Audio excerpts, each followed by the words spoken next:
On est sur LCI, on est chez Darius Rochebain, c'est Manuel Valls. On t'écoute, Manuel. Emmanuel Macron et Sébastien Lecornu ont considéré que je ne devais pas poursuivre ma mission. C'est tout. C'est moi où sa voix, elle part vraiment, mais très fort dans les aigus. C'est tout. C'est tout. C'est tout. C'est marrant. Il va pleurer. Arrêtez. Je vais avoir de la peine maintenant. Je ne sais pas, vous savez, c'est pas très important, mais enfin, je pense... C'est déjà banger. Oh, c'est pas très important, mais enfin, je pense quand même. C'est pas très important, mais enfin, je pense que on ne voulait pas de ministre qui ait de la personnalité. Ah, il est génial. 2, je réussissais là où ils avaient échoué, sur la Nouvelle-Calédonie et sur les Outre-mer. Melon man. L'arrêt sur image, il est parfait. Je suis pas triste de quitter le gouvernement. Ne nous racontons pas d'histoire, et en plus... Non.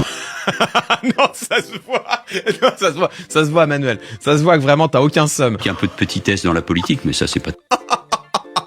Ah, mais incroyable. Le seum. C'est vraiment seum man. Il y a un peu de petitesse, c'est pas nouveau. très nouveau. Comment J'avais pré-shot. Ben, écoutez, ça me permet de retrouver ma parole totalement libre. Moi, j'avais été très critique à l'égard d'Emmanuel Macron sur la dissolution. Ah, il a peur de rien. Il a rampé tout ce qu'il a pu pour avoir un poste de ministre. Il se croit tellement fondamental. Il est encore là à donner des leçons. Il est encore là à expliquer que c'est terrible, c'est petit, si on l'a viré du gouvernement. Mais au fond, c'est peut-être parce qu'il était trop libre. Il paye de faire de l'ombre à ces astres finalement petits et méprisables que sont François Bayrou, Emmanuel Macron et Sébastien Lecornu. Il était trop grand. Finalement, il était trop grand pour eux. C'est là que tu vois que les anciens éléphants socialistes ont peut-être quelque chose en commun. Je pense que ma liberté les dérange. Voilà, c'est la même interview. La question de Caroline Roux, c'était mais pourquoi est-ce que le PS n'a pas voulu de vous sur sa liste? Réponse de Ségolène Royal. Je pense que ma liberté les dérange.